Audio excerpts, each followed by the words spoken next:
Thanks for tuning in to this episode of Once a DJ. If you'd like to support the show, then head to onceadj.com/support to find out how you can help. If you'd like to get in touch with any feedback or suggestions, email onceadjpodcast@gmail.com. Once a DJ is produced by the good people at Remote Control. If you'd like to find out more about working with them, head to remote-ctrl.co.uk. Time for the show.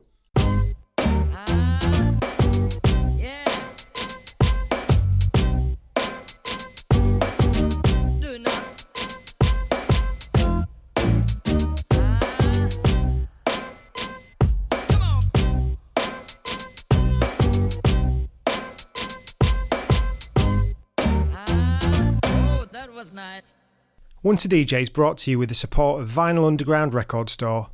Since 1993, VU has been shipping new and used underground house, techno, disco, hip-hop, soul and more worldwide from Northampton in the UK.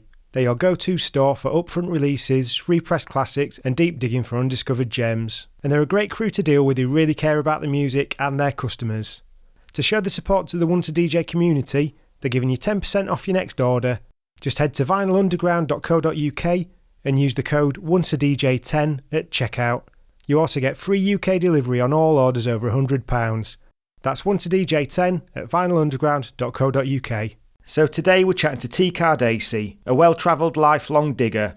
T now resides in Brazil where he does a lot of curation and work of that type, so we'll get into it a fair bit around Brazilian music. So I just want to issue a quick apology in advance to the level to which I butcher some of the names of some incredible artists. It's pretty embarrassing if I'm honest, but it is what it is. Anyway, it's a fun one, so I hope you enjoy the episode. T. Cardaci, welcome to Once a DJ. How are you doing today? I'm fine, Adam. Thanks for having me, bud. Thanks for coming on. So I was really keen to get you on because of your socials, really, because of your Instagram stuff and just seeing how you've become such a kind of curator in maybe a little bit of a different way to how I've had people on that have curated before. But then when we got talking, you've kind of been to quite a few different places. So I thought it'd be really good to get into your story and start from the start of where you grew up, really, and how music came into your life. Yeah. Sharing the Brazilian music online is sort of, I guess, representative of only the latest chapter. But my story as a DJ, I'd say it has to go back even before I was a DJ. It was always into music, not an uncommon story probably among DJs. My dad collected records. My mom liked to reward me for doing well on something at school by taking me to our local independent record store / head shop to pick out a 45 back in the day. So it all started 6, 7, 8, 9 years old. I had my little Fisher-Price turntable. And my taste in music grew quickly. It was always a bit precocious when the rest of the kids in the class were listening to more pop stuff. I was listening to stuff that would have been coming out of England, even the industrial stuff coming out of Chicago. And that was how I got into DJing. Nothing more than purely the desire to share music I love with other people. And I'd say that's still my motivation today. And I don't think I would have lasted over 30 years doing this if I wasn't doing it purely for the love of it. So, I was born outside Washington, D.C. in Maryland, and went to university down the south in North Carolina, moved out to San Francisco, the tail end of the 90s. So I was a part of what was going on out there. And then I ended up in Brazil in 2008. So there's a fair bit to go out there then. There's a fair bit to go on, yeah. See what we can squeeze in. Yeah, so you started where? Sorry, in Maryland? Maryland, right. So if you look at a map, Washington, D.C. is a little diamond shape that's cut out of Prince George's County, Maryland. And that's where I grew up, right on the border. So was that sort of mid-'80s that you were starting to dig around there? Exactly. Well, late 80s is when I bought my first turntables. My first professional gig was 15 in 1991. So what we would have had going on musically there, you had groups like Bad Brains. I was really into punk from a young age. Like when I really started collecting records, it was punk rock 45s. And we had Discord Records, which was obviously Minor Threat, and then Fugazi. And then you had the go-go scene. I think go-go happened in England. Probably the only other place outside DC where go-go managed to resonate for a brief period of time anyways. So there was a lot going on musically. It was a big melting pot. And then Found the electro or house music, I guess, when the rave scene kind of hit in the early 90s, and that sort of changed the trajectory from just like playing house parties to really wanting to get into this underground rave culture. Because like I said, coming from a punk background, this, obviously 1991 is way after punk had its moment, but we still had a lot of local bands were playing, DIY shows, 5 bands for $5. But when the rave scene happened, to me, it was like this moment of clarity. Like, this is my generation's punk rock movement. I mean, what's more DIY than like breaking into a fucking warehouse and just making a party? Not just doing the show yourself, but like literally breaking in and doing it. So where was the music coming from that was influencing the raves at that time? Was it more US stuff, or was it more stuff from over here? What really was resonating at the underground parties in the mid-Atlantic region back then, we called the funky breaks. So it was this interesting crossover of kids that maybe had come up in the earliest eras of hip-hop. So that was resonating, the use of the break beats. A lot of stuff from New York as well was coming down. But in the earliest stages, at least from my experience, going out to parties like Fever, Baltimore, Buzz, and DC, Ultra World parties, we'd hear what we called at the time funky breaks, which were basically breakbeat tracks, acid lines over top, stuff like that. Yeah. So I guess that's probably like not too dissimilar to the breakbeat hardcore stuff that we had over here then. Yeah, I mean, we did have stuff from the UK that was coming over, Two Bad Mice, when Jungle Drum and Bass came over around 94. That definitely had a moment as well. There was a guy in Baltimore that did a party called Bass Rush, this guy called Raymond, who was known primarily for selling mixtapes at parties, but he started, I think he was from the UK originally, he started bringing over DJs and MCs for drum and bass renegade parties. So there was a lot of crossover. Yeah. So what was DJing like then in those early days? It was 91, wasn't it, the first paid gig? Yeah, I mean, I was DJing, like I said, purely based on my desire to share music I loved. So we're talking about house parties, neighborhood block parties. I would have been playing a mix of late 80s, early 90s hip-hop, old disco records, funk and soul records, probably a bit of dancehall reggae in the mix, maybe some go-go in the mix, European synth pop kind of stuff in the mix, some of the more industrial stuff like Nights Arab, body music, I guess they call it. So it was really eclectic. And it wasn't until probably when I went to university, started my first club night down there, that I started to focus more specifically on just a more narrow range of genres. That narrowing down progressed when I moved to San Francisco and had a couple key residencies out there, playing mostly house. And then eventually I stepped back from it just to reconnect with all the other styles of music I'd really loved, but kind of been neglecting to buy all the current 12 inches. So what took you over to San Francisco then? So when I was in university in North Carolina, I did an underground mix show called Future Listening.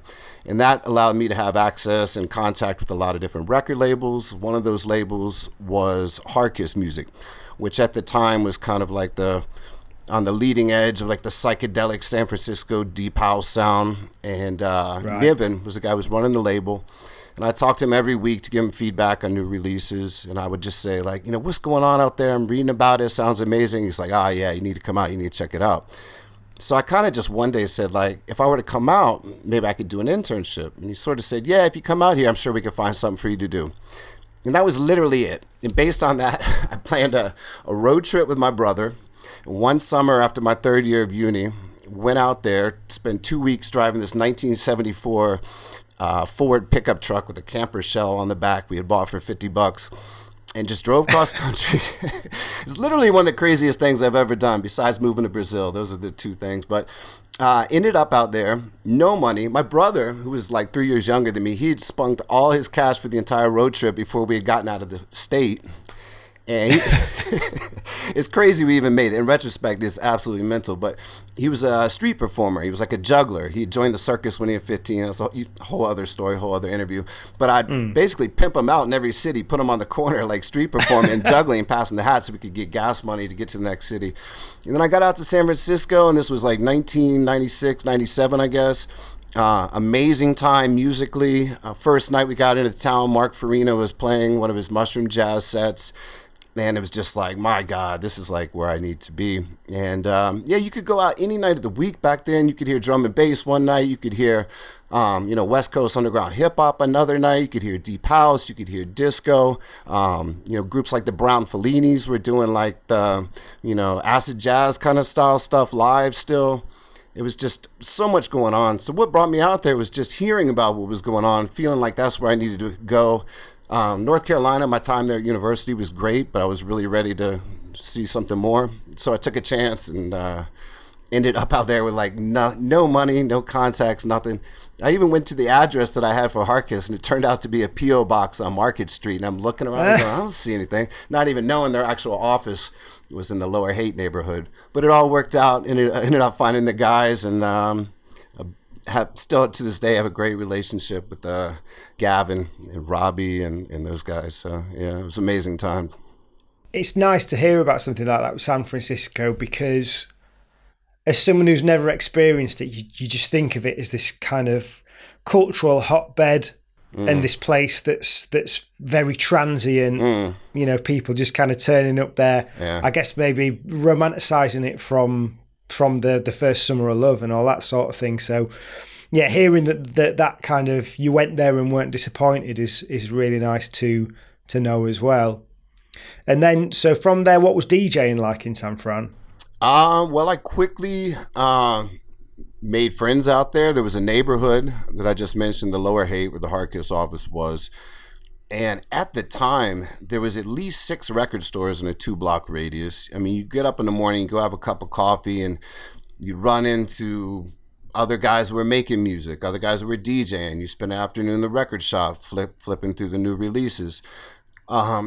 So yeah, I mean, I got my first residency, and it was playing mostly deep house at the time, like the real kind of jazzy, soulful, deep San Francisco sound. But like I said, the best thing for me was that there was no divisions between the scenes. Like, you might have your gig on a Wednesday, and then Thursday you were going to hear, to the Eclectic Party, which was like an all-female run drum and bass night. Or you might be going out to hear jazz in North Beach, or hip-hop at Justice League. It's just no shortage of venues, no shortage of insane talent. And San Francisco is still an incredible city. I mean, obviously, so many people were priced out. It's a very small city geographically. And even when I got there, we thought it was crazy expensive. But little did we know how high the rents could actually go. Yeah, it's like one of the most expensive places to live in the world maybe now, isn't it? It wouldn't surprise me. I mean, it's only 7 by 7 square miles. And when you get all these young people going out there to work at Google, Facebook, Instagram, and they're making insane money, they got no wife and kids to support. Like, if you're an artist, it's hard to compete with that. When you go to look at an apartment that's available and there's 20 people that show up, and your bank account's got the least amount in it out of all of them, it's tough. Yeah, was it interesting too? Because I guess the years that you were there during that bubble and the tech explosion. So did that have repercussions culturally? So like, did DJing become different? Were people more bothered about looking like they're on the scene versus caring about the music, or any of that sort of thing going on? Yeah, I mean, as you referenced, San Francisco has long had this tradition of being a place that people flock to when maybe they don't feel like they fit in anywhere else. Go west, young man, this idea. And I think the first .com bubble was really the first time, maybe since the gold rush, that people had come to San Francisco for any motivation other than to just let their freak flag fly and do what they want to do. You had people coming out purely just because that's where the money was at.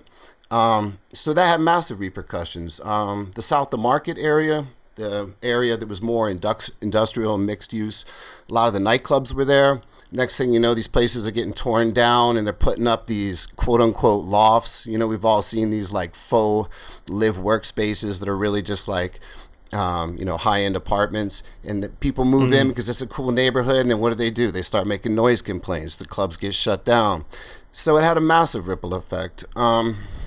The underground still survived because the underground is always going to survive no matter where it is. And a lot of times when times get tougher is when the art gets better, people become more resilient. But it absolutely had an effect on it, for sure. And you did some production work as well, didn't you, whilst you were in San Fran? Yeah, I worked with a buddy of mine at the time who was living with me, his kid Dimitri. We made some stuff together. Most of the stuff I did that I'm most proud of from back then was as part of a project called 2 Block Radius. My buddy Tom Cloutman and Nick Mason, rest in peace, Nick.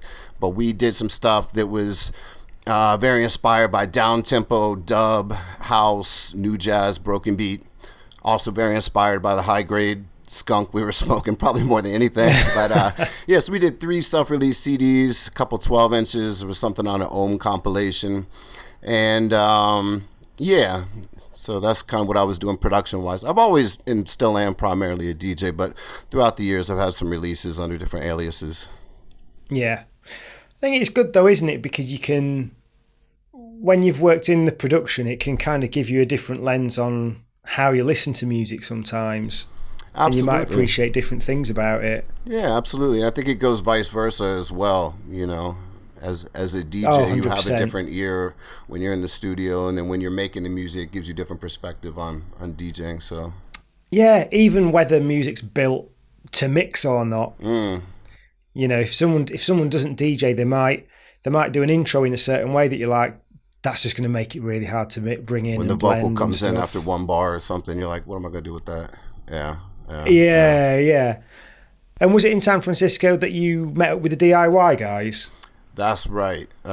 So those guys, talking about the DIY crew from Nottingham, obviously one of the first free party sound systems that kind of united the traveling crusty community with the sound system culture. So they had been coming out to San Francisco much before I ever landed out there. There was one summer when about 30 of them came and stayed, the core crew, and then all their mates stayed in a 2-bedroom apartment on Divisadero. They made the mistake of inviting anyone that wanted to come over, and they all came over. And a bunch of them never left. You had Darren Davis, who opened Tweaking Records. But, so I ended up living with Harry, who was always kind of their, I don't know what you'd call Harry, cat wrangler maybe, but no, he was the kind of political conscience of the movement, label manager, and then Simon DK, rest in peace, he came out a lot, stayed with us, Diggs and Whoosh, rest in peace Diggs, Whoosh, Diggs is now Grace Sand. So they were all over there staying with us, and I'm trying to think of the name of their engineer, who I love, from a deep house producer. I'm absolutely blanking on his name, but he had come over there as well. So there was a strong link. And then you had Tonka Sound System that birthed the Wicked crew, Yano, Garth, and Marky. They all had come over from the UK as well. So it was always this strong link between UK underground and San Francisco. And it was such a small, tight-knit community that, we all kind of lived right around each other. We'd see each other at all the different nights we'd be going out to. So that's when I met the DIY guys. Oh, amazing. Interesting times. Well, wasn't Banksy with him at one point? Yeah, he was. He lived in Lower Haight as well, dated a friend of mine till things went weird, and he took off, but there was a mural on the side of the building we used to call Walgreens Towers, because it was a Walgreens pharmacy underneath and a block of flats up above it where so many people lived. In fact, the doors to the apartments would be open all day. You just hop from one apartment to another, have a cup of tea here, spliff here, play some records there. Yeah, he was out there. Once a DJ is brought to you with the support of Vinyl Underground Record Store. Since 1993, VU's been shipping new and used underground house, techno, disco, hip-hop, soul and more worldwide from Northampton in the UK. They're your go-to store for upfront releases, repressed classics and deep digging for undiscovered gems. And they're a great crew to deal with who really care about the music and their customers. To show the support to the Once a DJ community, they're giving you 10% off your next order. Just head to vinylunderground.co.uk and use the code ONCEADJ10 at checkout. You also get free UK delivery on all orders over £100. That's 1todj10 at vinylunderground.co.uk. I wanted to create a product for the listeners to be able to support the show and for the guests as a token of gratitude for being on, so I've teamed up with Sure Shot Shop to create some 1todj 45 RPM adapter clamps. These are my weapon of choice as a 45 adapter, as they add stability and grip to aid you in any setup. These are available for £25 each plus flat fee postage from 1todj.bigcartel.com, and if you'd like to see the other models you can buy and also customise, check out sureshotshop.com. Was he doing album art at that time yet? Not that I'm aware of. I mean, his connection goes back to DIY as well. Yeah, because I mean, some of the records now with his artwork on go for silly money. They do. It's like the Black Twang, the Bad Meaning Good. There was a lot of guys that came through the neighborhood that if I still had some of their art, I could rest comfortably financially speaking. Shepherd Ferry. I mean, so we had a store. I didn't tell you this part, but when we first got there and the DIY, the .com wave was booming and everything was crazy expensive, I ended up getting a storefront in the Lower Haight between Webster and Fillmore with my buddy Granger. Shout out Granger, my homie. And it was like a crack block back then. It's the easiest way to describe it. I mean, the guys were trapping all up and down the street. A lot of people were scared to go there, and businesses hadn't really been able to survive in this space. So we were able to get this spot. We built our own walls in the back of it. Like, I got this corner, put up some walls. Like, that was our bedroom. And then the front was just our party space. We had the deck set up. And then one day we realized, like, we should actually make this a store. You know, we know enough artists that are silkscreening T-shirts, kids putting out records, mixtapes. We sold spray paint caps, to the writers.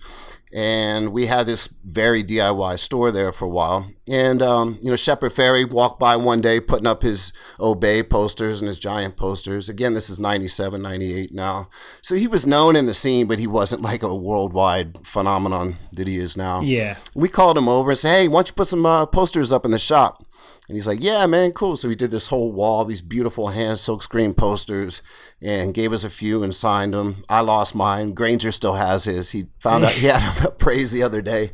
Made me cry thinking about what happened to mine. But yeah, so Banksy was around. Shepherd Ferry was around. And then all like the homegrown talent that was in SF at the time. Guys like Mars, who's doing incredible visual art these days, like cast bronze, super psychedelic oil paintings, like crazy stuff. And these are the guys that like pieced, in the front of our store. So it was an amazing time culturally to be out there. Was Future Primitive San Francisco? Absolutely. Yeah, it was Mark Hurley. So Future Primitive. Was it Doze Green that would do all the sort of live art there? Yeah. Doze was part of it, absolutely. He was doing his like Alchemist series. I got a Doze Green downstairs. It was a wedding present. But yeah, Future Primitive parties were amazing. Like when Cut Chemist and Shadow played.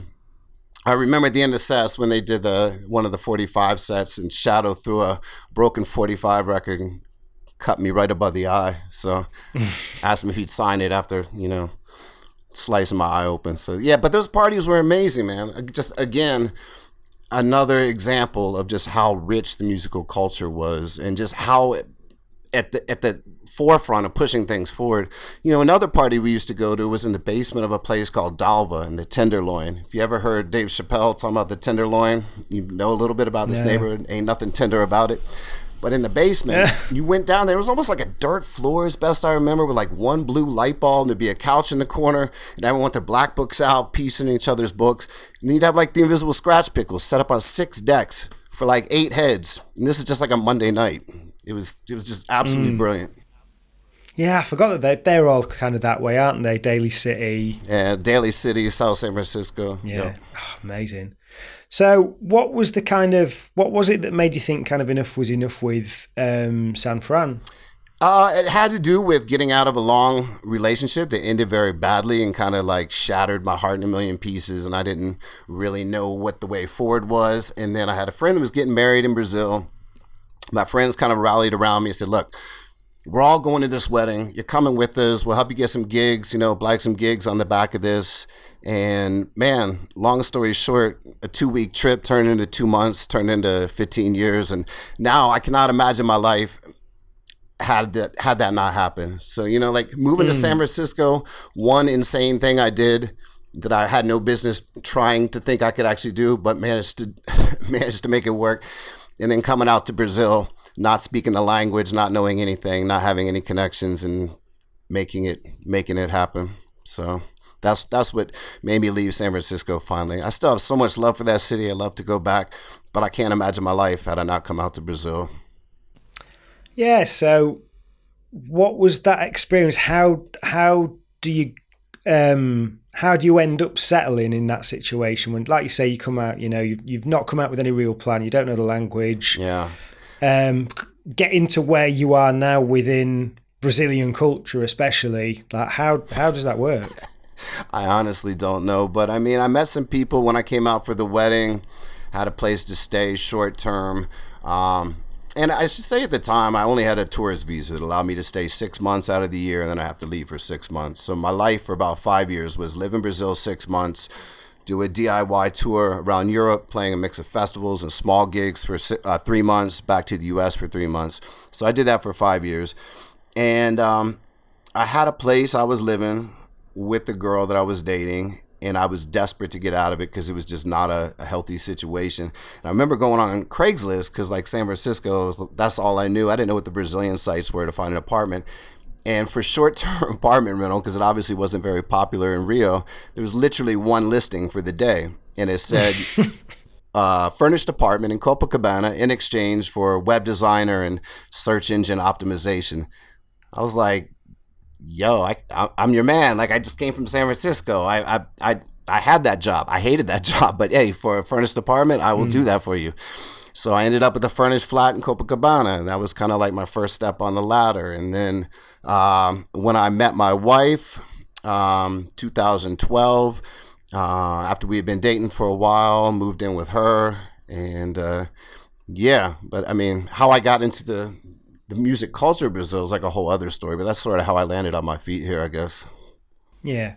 So did you start DJing when you were over there then? I did. When I came out for the wedding, I played a club called Dama de Ferro, the Iron Maiden. It was a legendary spot, long since closed. That was a crazy gig. I could tell stories for days just about that night. But I had some other gigs, and then I brought all my records, or I bought a bunch of records, I should say, 2 big flight cases of 12 inches. And shortly after, I met a couple other guys from UK and another guy from San Francisco who I should have known when I was out there, but we had never met till we got here. And we started a party together called Botafogo Social Club, and played everything from funk, soul, disco, rare groove, house, loads of Brazilian stuff as well, obviously. And yeah, slowly would start getting invited to other nights that other people were doing. Started slowly traveling outside of Rio to play other cities within Brazil.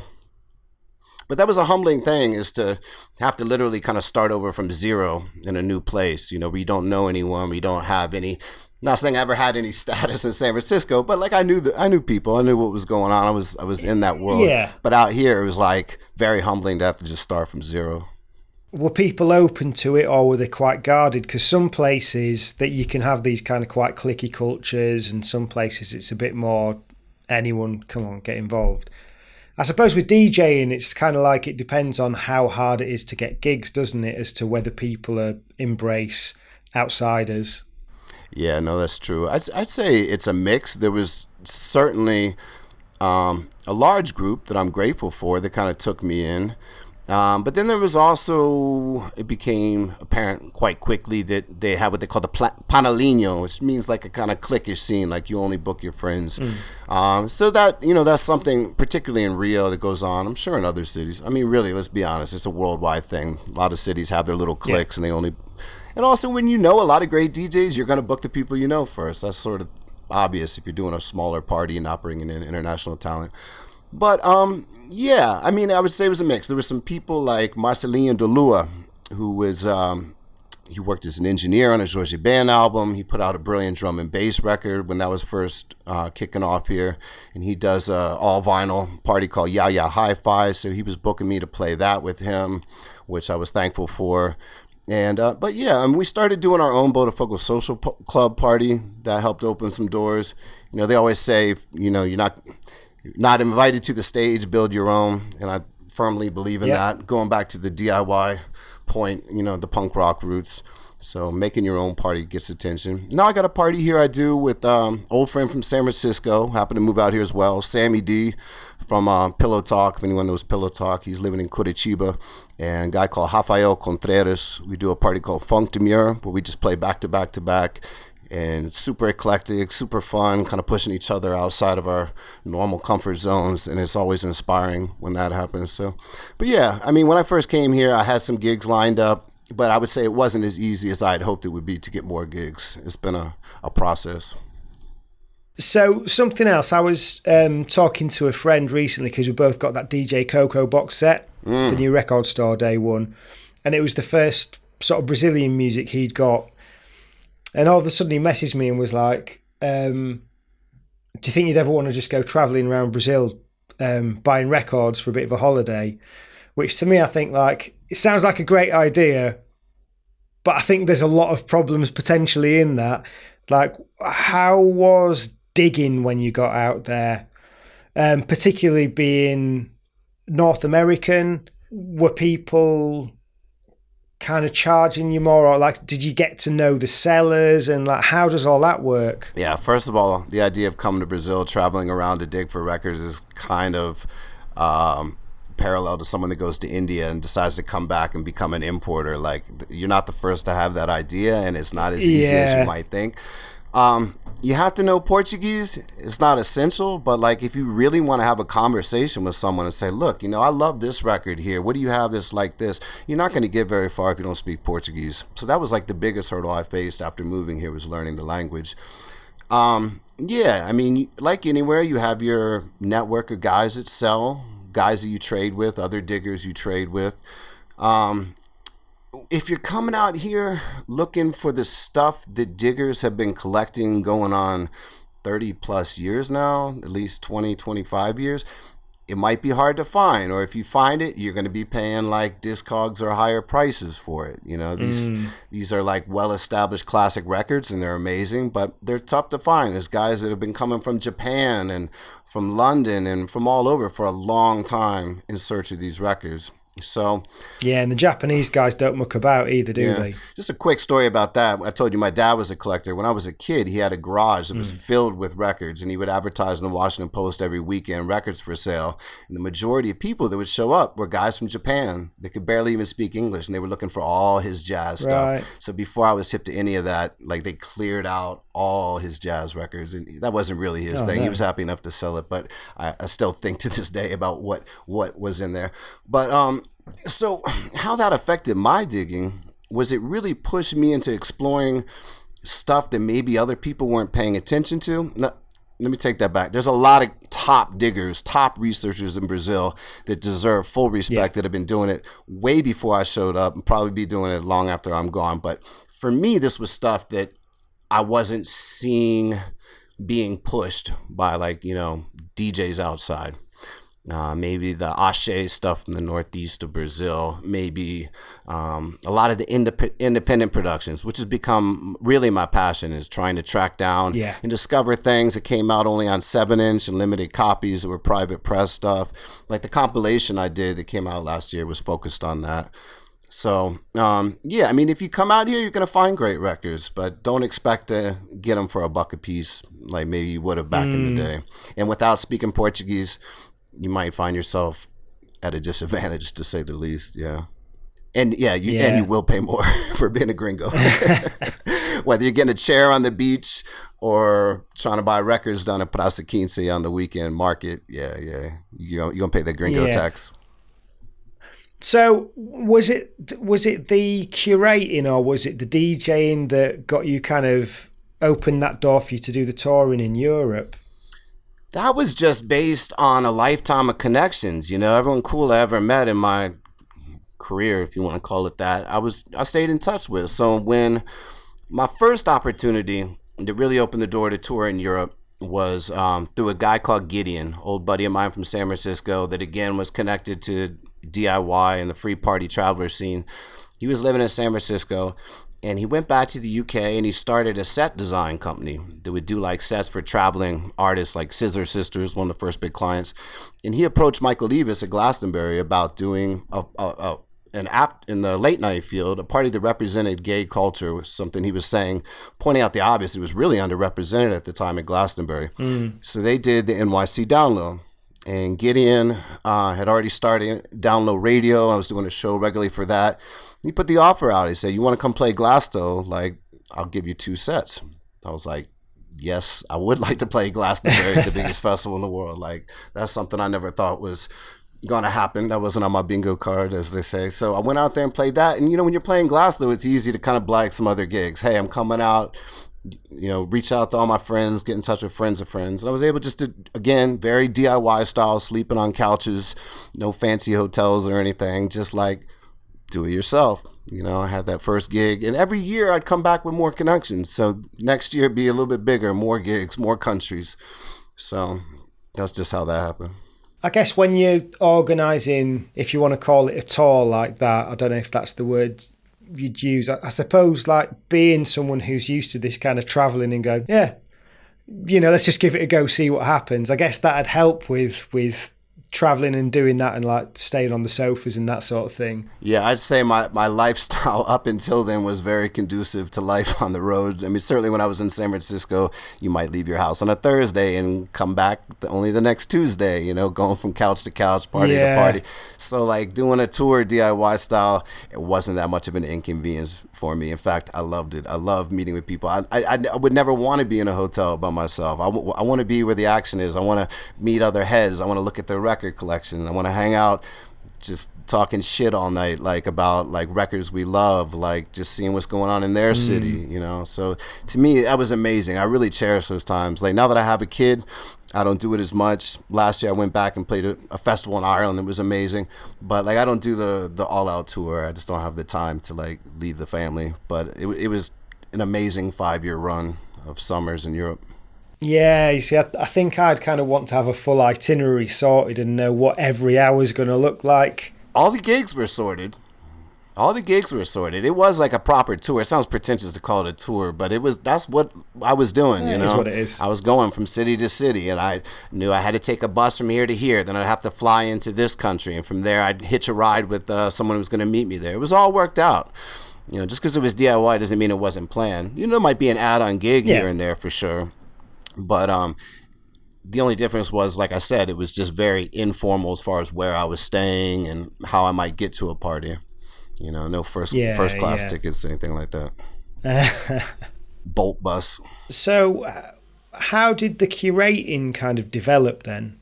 Well, I mean, like I said, my digging sort of went down this path of looking for the more unknown stuff because I thought that's just what I was finding. It was a very organic process. I might have started off looking for certain things, but I learned long ago when you're digging, you don't dig for what you're looking for. You dig for what's there, if you know what I mean. Yeah. Let me rephrase the question then.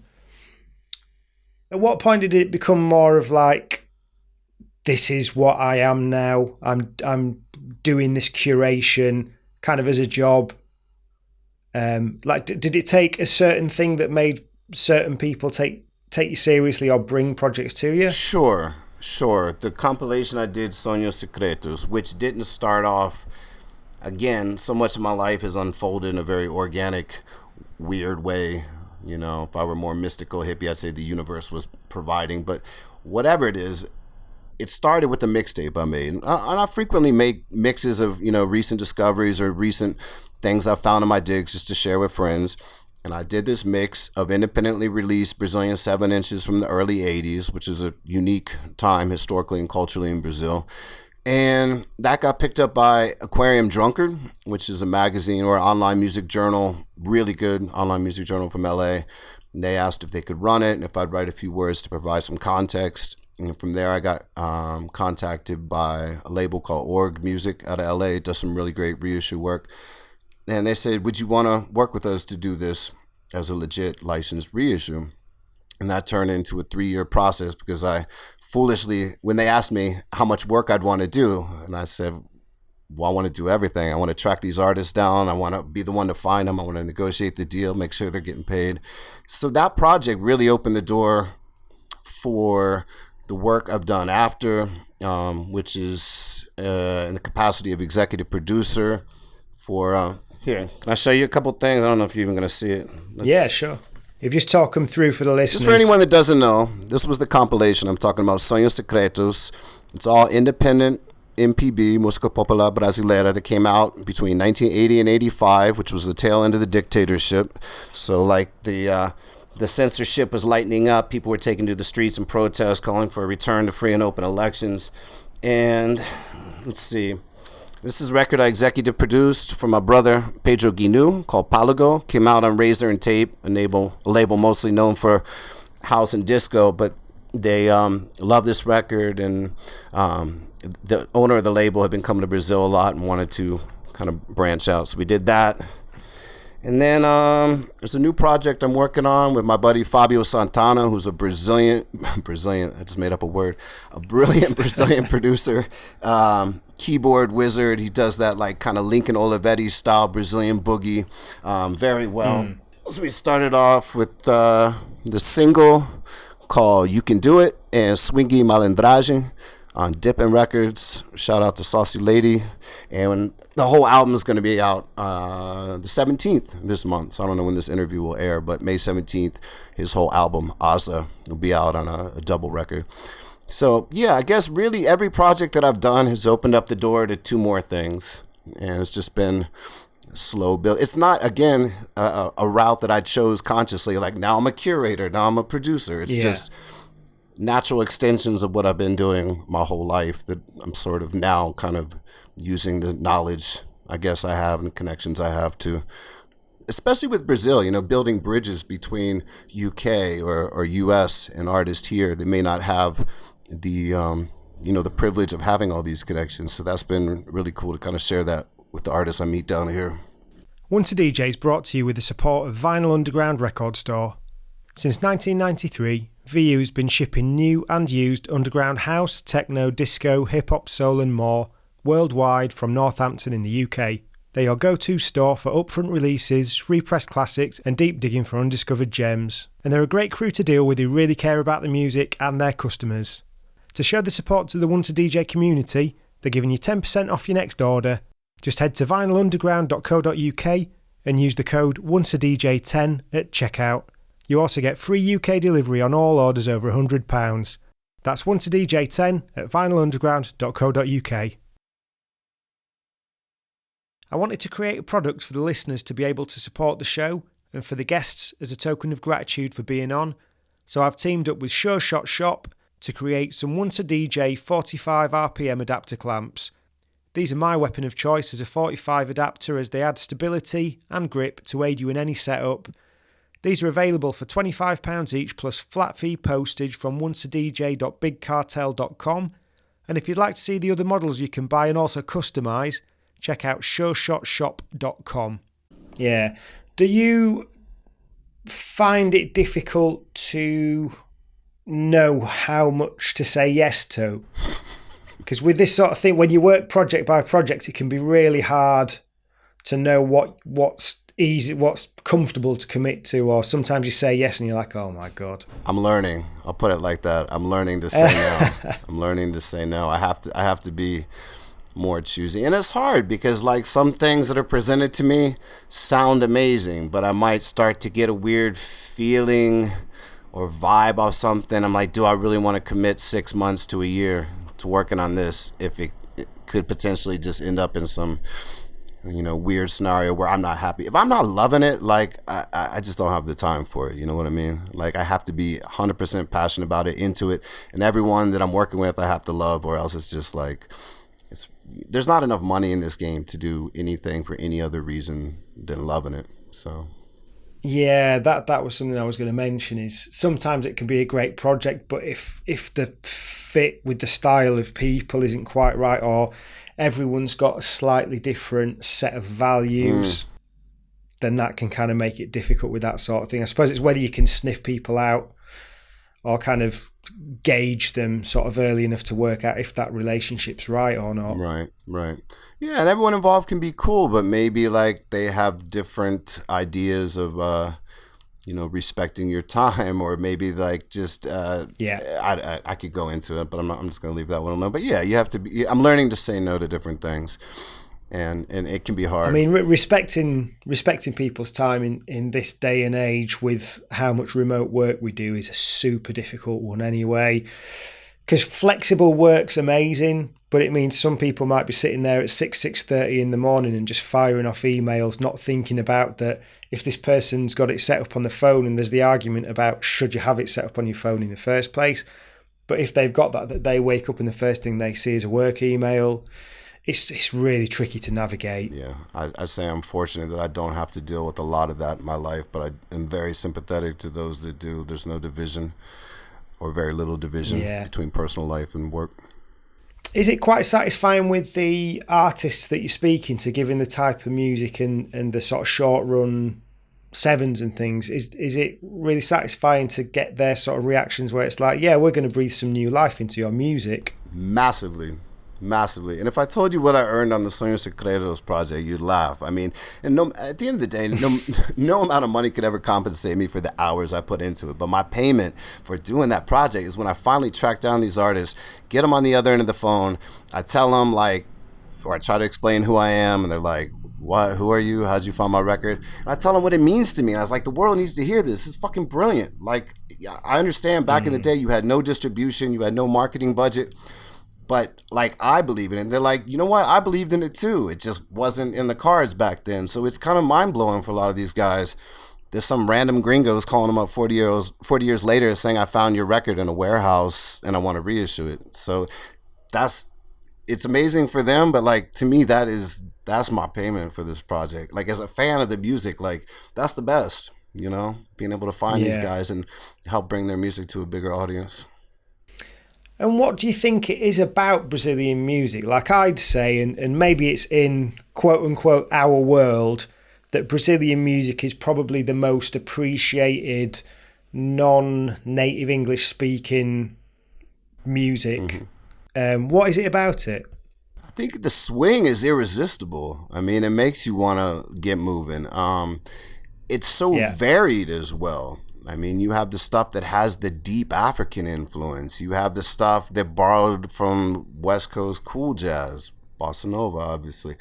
But there's just so many different styles. You get the axé music that combines synthesizers and reggae and pop dance and regional rhythms.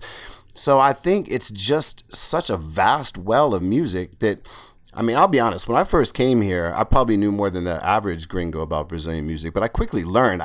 Relatively speaking, I knew nothing. And every day I'm learning more. And so, like, I think people respond to, there's just, when you listen to it, it just brings joy, it makes you want to move. Even, you don't have to understand the language, but you can feel the lyrics. You know what I'm saying?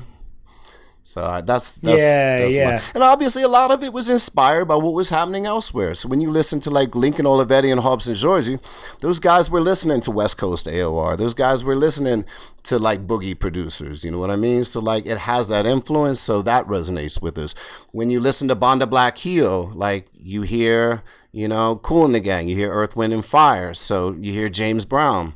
When you listen to Garrison King, you're definitely going to hear some James Brown. So there was a lot of the stuff that really resonates outside Brazil because it was directly influenced by styles that were created outside, brought back into Brazil, put through like the local blender, and something new is created, which is something Brazil's always been known for, being a cultural blender.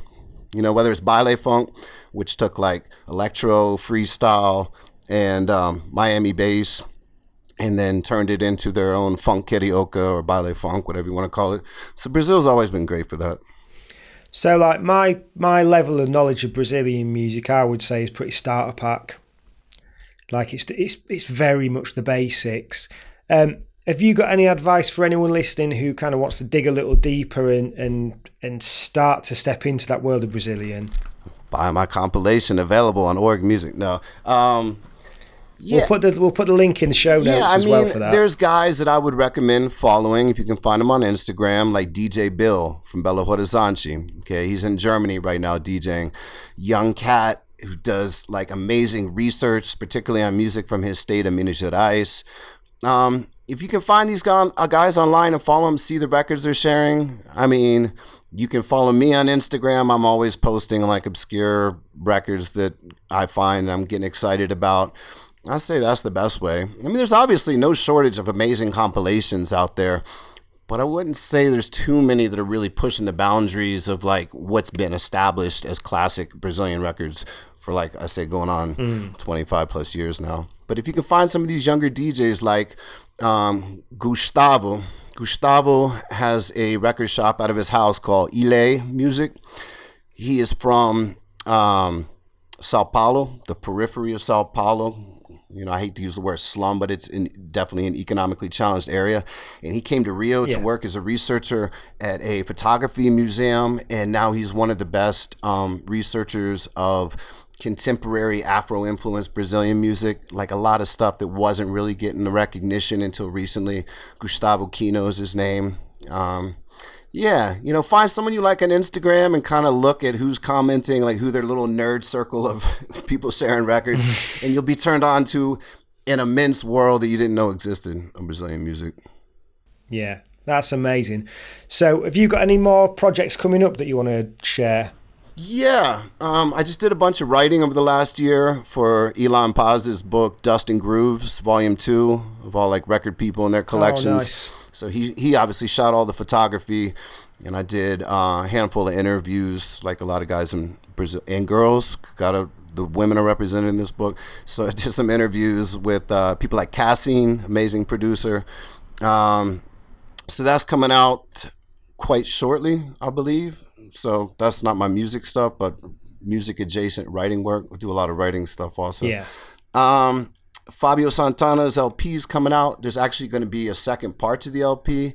It's kind of crazy because like you don't get a lot of boogie albums these days, and he's done like this 2-part, each one being a double LP concept album. It's called Asa, which means wings in Portuguese, and you have Asa Gia, which is wings by day, Asa Noite, night version.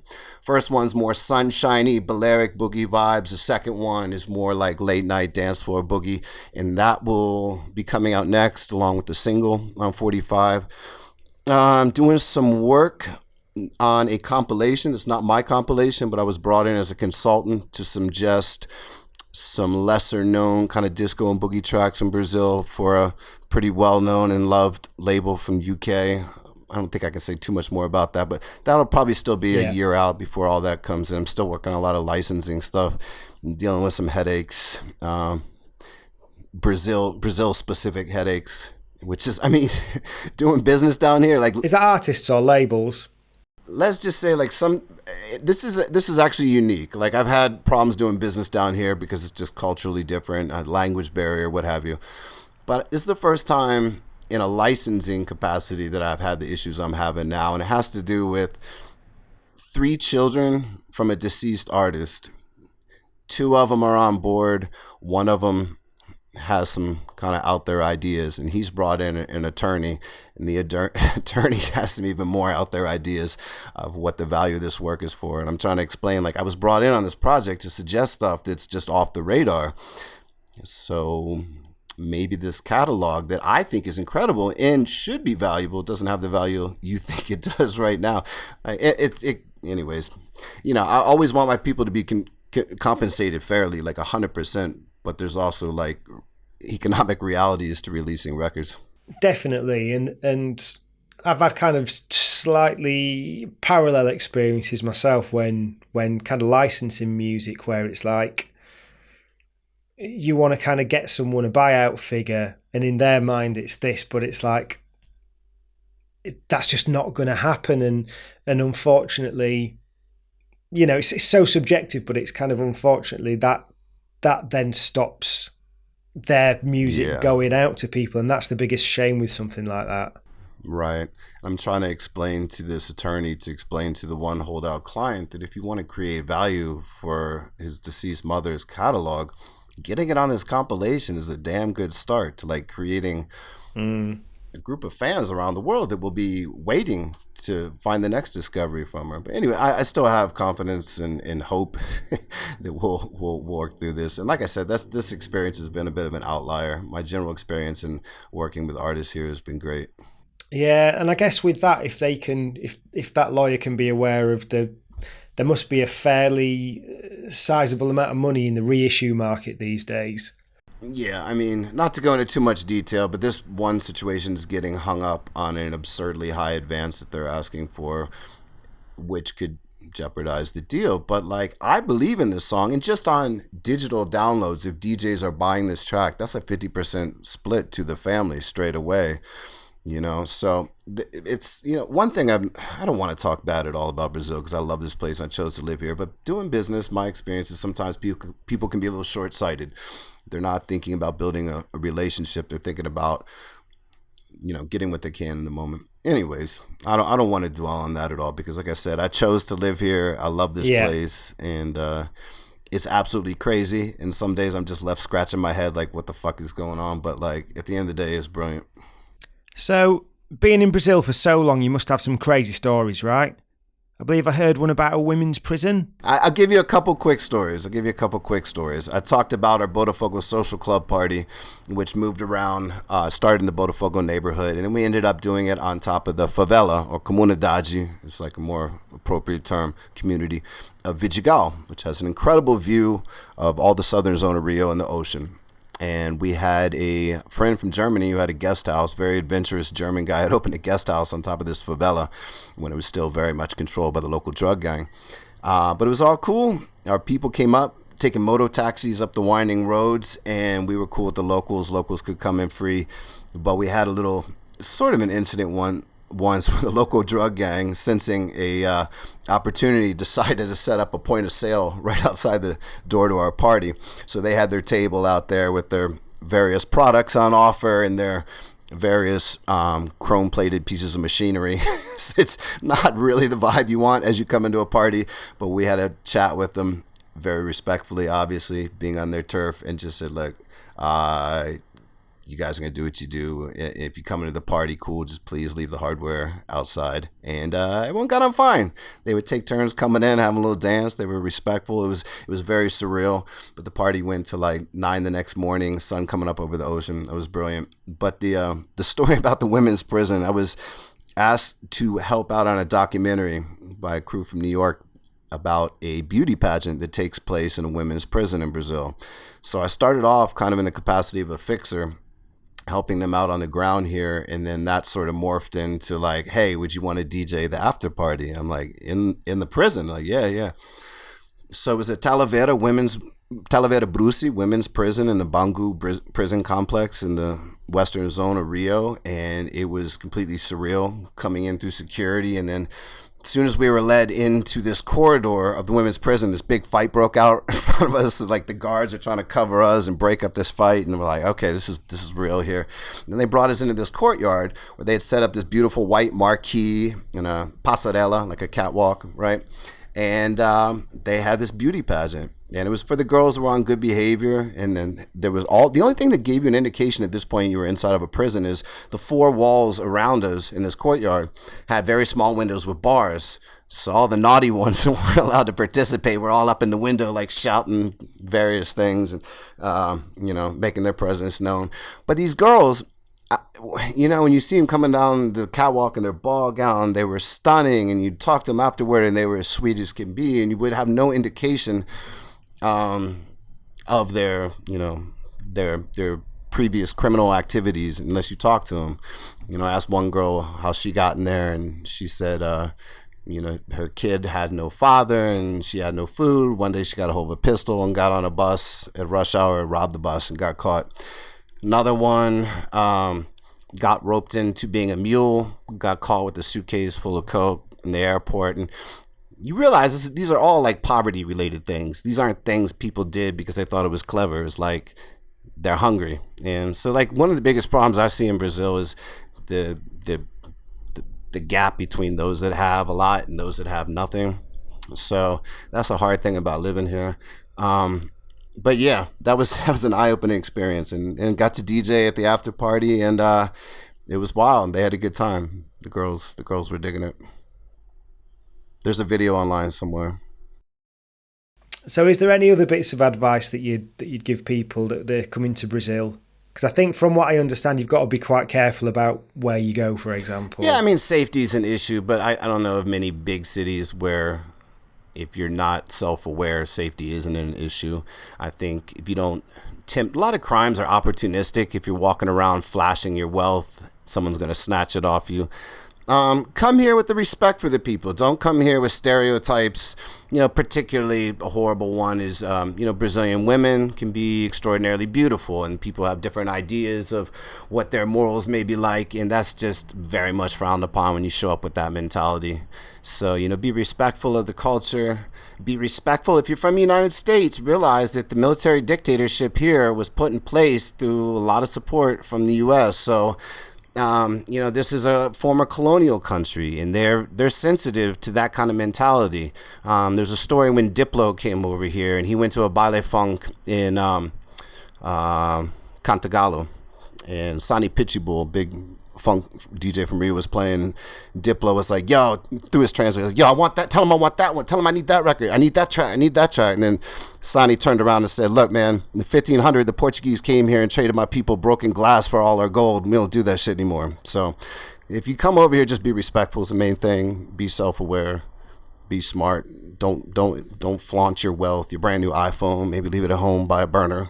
Things like that. But you'll be fine. It's a beautiful place. People are amazing and welcoming. Just on that point then, just one more thing.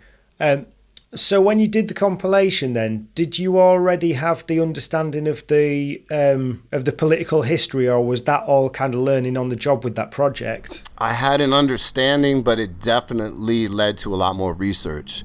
And this idea of these songs that I had accumulated for this mix that I had shared, I sort of didn't realize until an afterthought that they all were recorded in between this very specific time period. I picked it because of their sonic, connectivity, I guess you could say.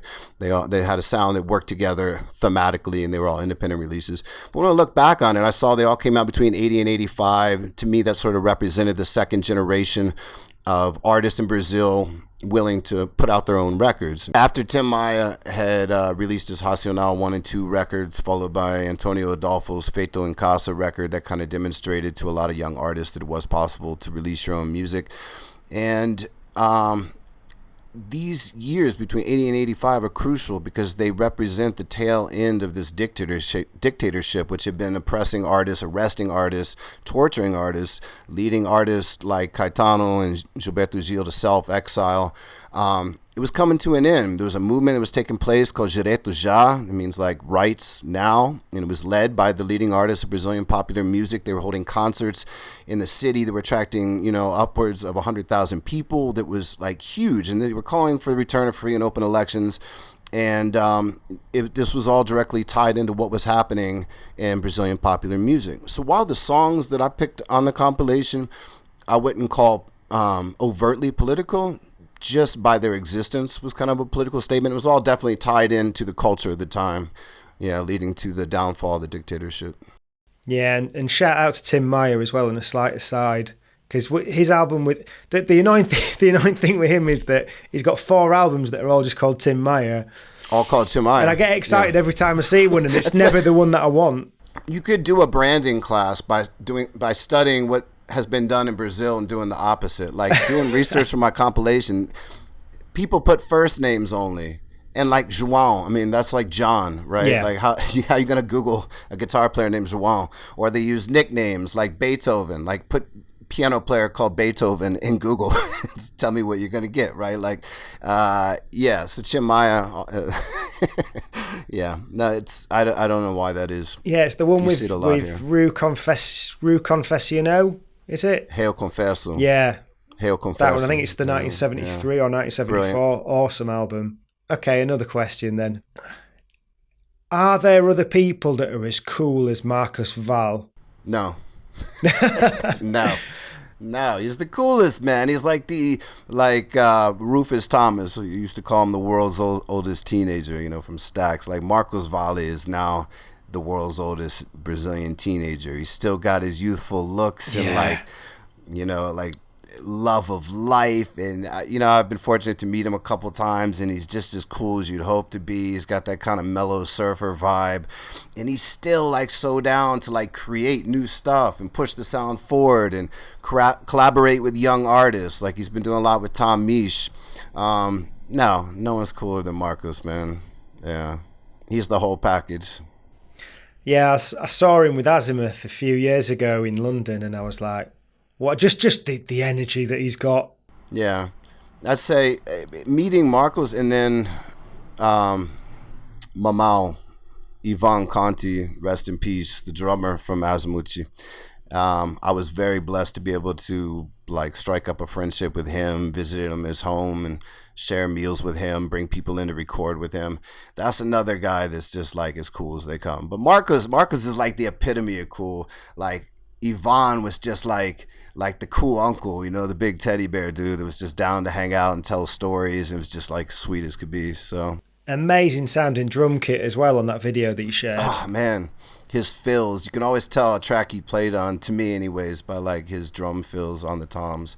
But yeah, I tell you a funny story. When he played on so many records, man, and like not the Azimuth, okay, but in his other group, the Youngsters, but as a session guy, all those guys were working nonstop, going to the studio 8, 9 a.m., stopping for lunch, back in, leaving the studio like 1 a.m, going out playing gigs, coming back in.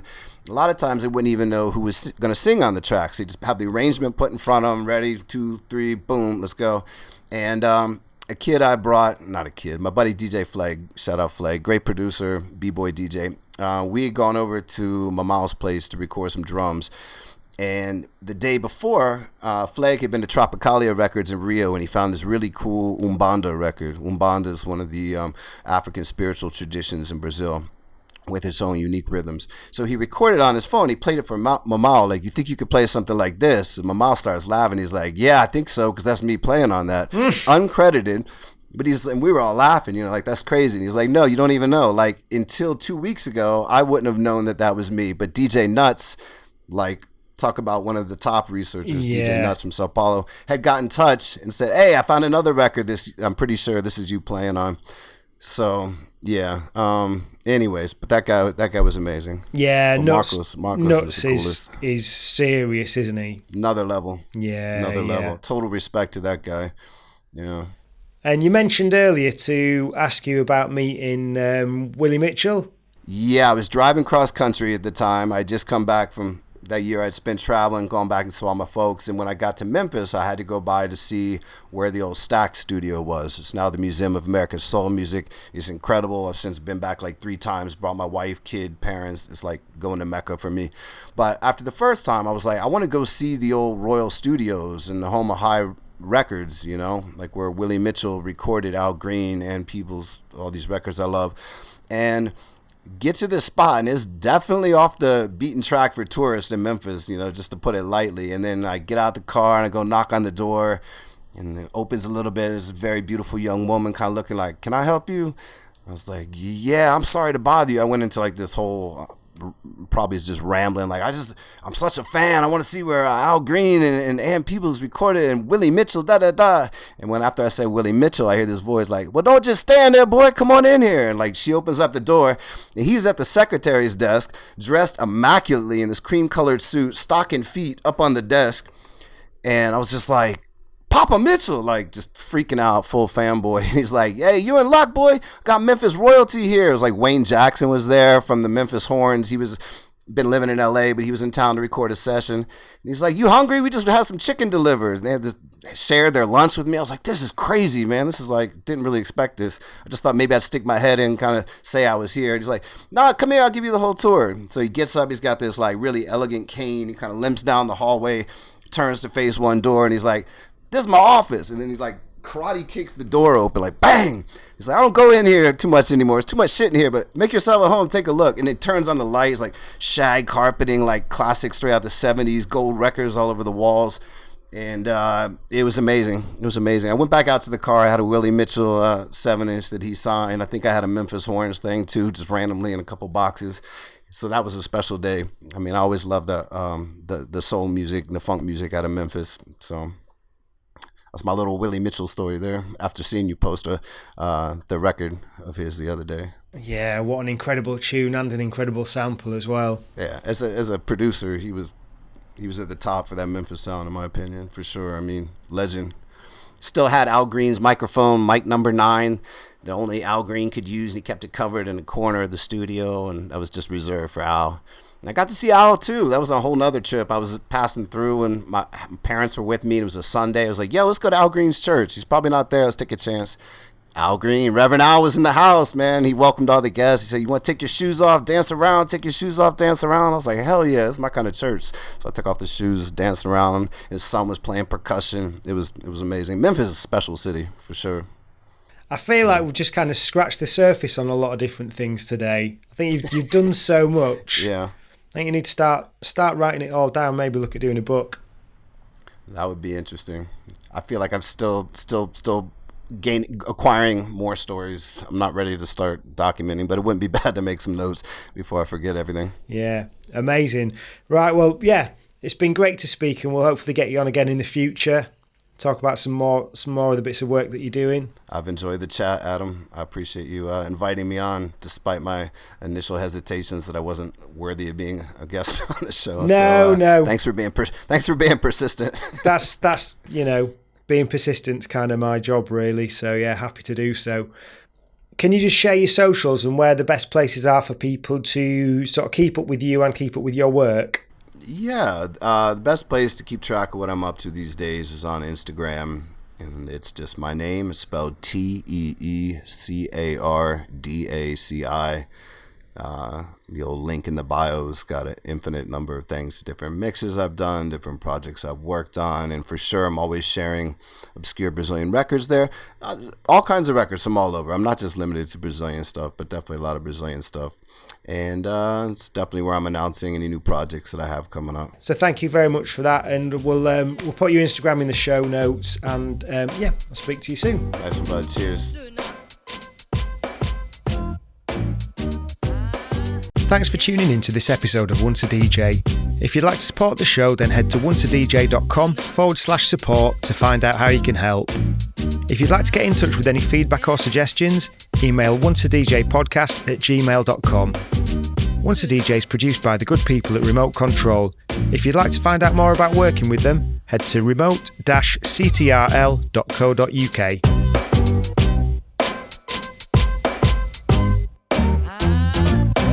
Was nice.